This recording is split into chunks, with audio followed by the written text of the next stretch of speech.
สบายดีท่านผู้ชมมื้อนี้ถือว่าได้เครื่องมาใหม่แล้วการเกียมการปลูกอันนี้ได้สั่งมาจากแม่ค้าแม่นิกรจากนครหลวงบ้านหนองเนียวนครหลวงเวียงจันทน์เนาะมาลุ้นเบิ่งว่าหัวเสือที่สั่งมานี่มันขยายตัวแล้วหรือบ่มาเบิ่งนำกันต้องขอบใจทางแม่ค้าเนาะที่ฝากมาอันนี้จะเป็นแม่ค้าประจำที่เราได้สั่งมาเลยๆเนาะได้มาปลูกเป็นแม่ค้าประจำที่ได้ปลูกแล้วก็เฮ็ดเนาะอันนี้มาลุ้นเบิ่งนำกันว่าเสือมันจะเดินหรือบ่หรือว่ายัง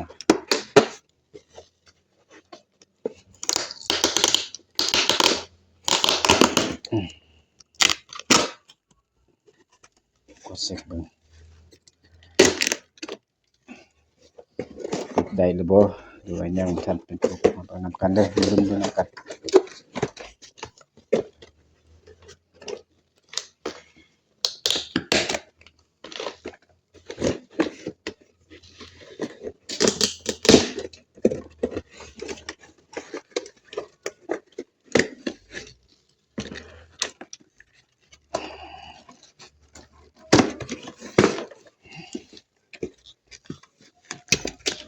ใช้เวลาการฝากก็ได้3มื้อจึงมาฮอด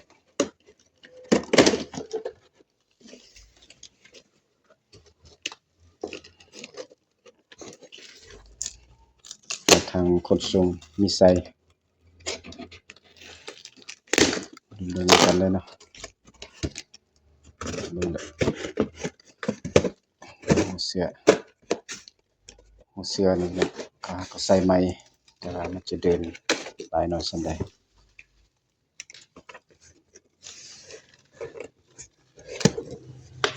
ถ้าบ่เดินเราจะได้บ่มปะนี่เขาใส่ไม้เนาะนี่ยังบ่ทันเดินดีเทื่อนี่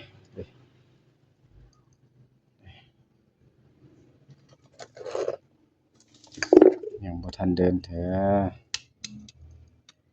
ได้บ่มปะไว้ก่อน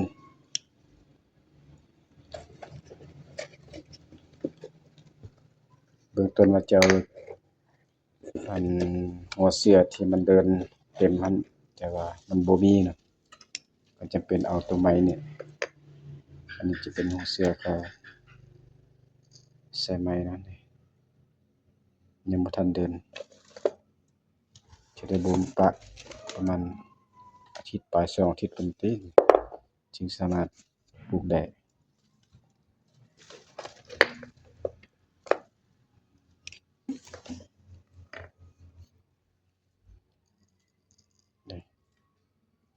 ยังบ่ง่ายเทื่อ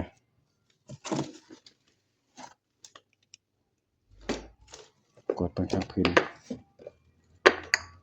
คือกันบ่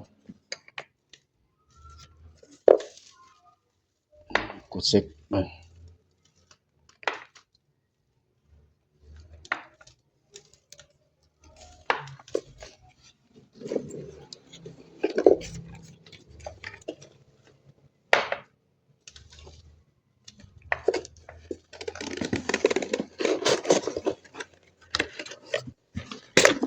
นี่ทางพื้น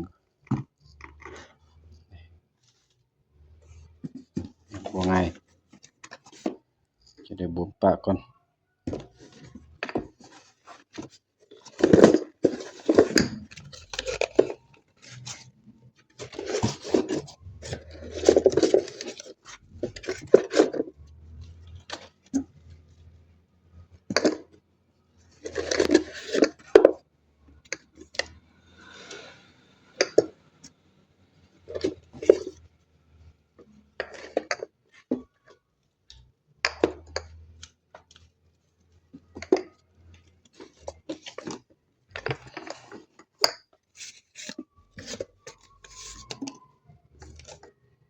ใส่ป้องกันอย่าง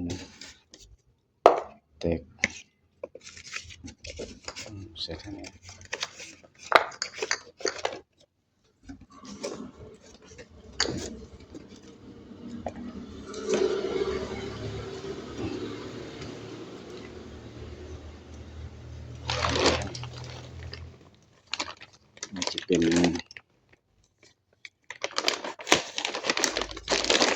ยางเกลือฟูไม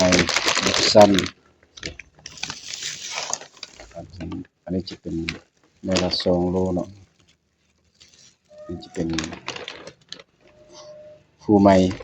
ฟูไม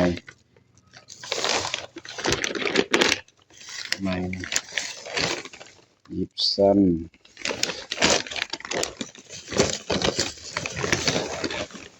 ดิบเกลือน้ำยาง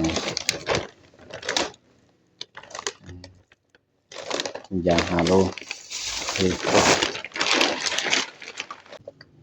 ยังบ่ทันเดินดีเท่านี้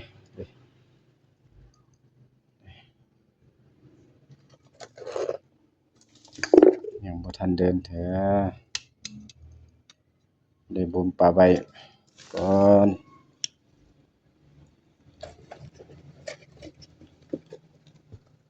เบื้องต้นว่าจะเอา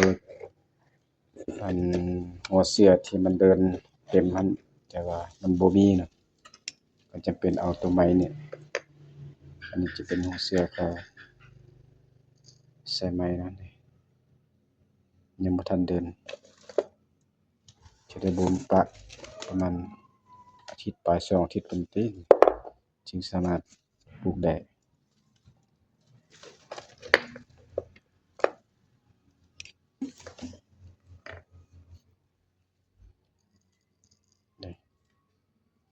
ยังบ่ง่ายเท่า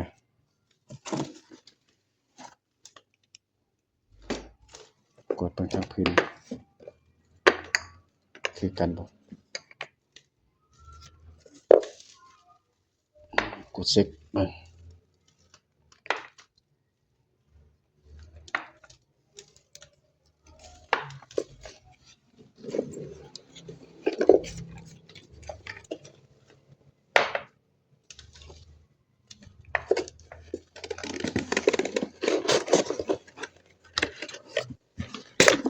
นี่ทางพื้นบ่ง่ายจะได้บ่มปะก่อน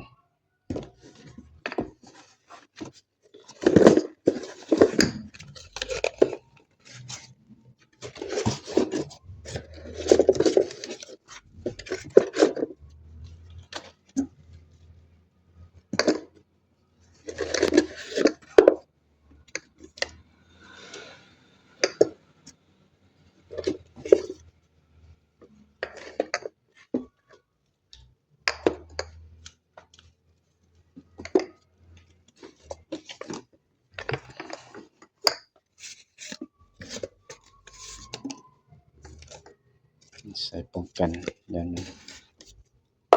แตกใส่ทางนี้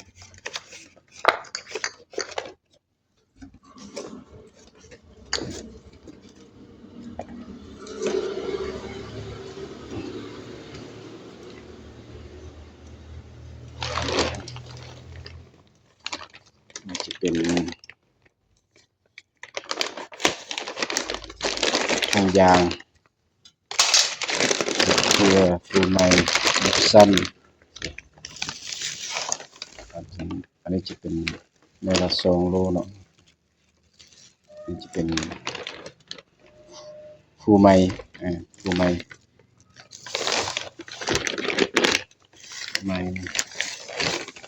ยิบซัน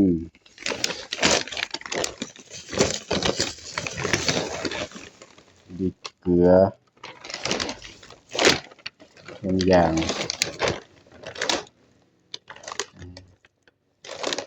5 โลต้องขอบใจลูกค้าเมนูก่อนที่ฝากเครื่องมาให้เอาไปจะได้ฝากติดตามรับชมคลิปต่อไปถ้าเวลาใดเสือมันเดินเต็มที่เขาจะทำการเขี่ยเสื้อใหม่มีเวลาเขาจะเริ่มผสมขี้เลื่อยเนาะเริ่มผสมขี้เลื่อยแล้วผสมขี้เลื่อยแล้ว1พอดี หนึ่งผงก่อนเสื้อเรียบร้อยพอดีเสื้อเฮ็ดจะเหมาะสมในการเขียนเสื้อ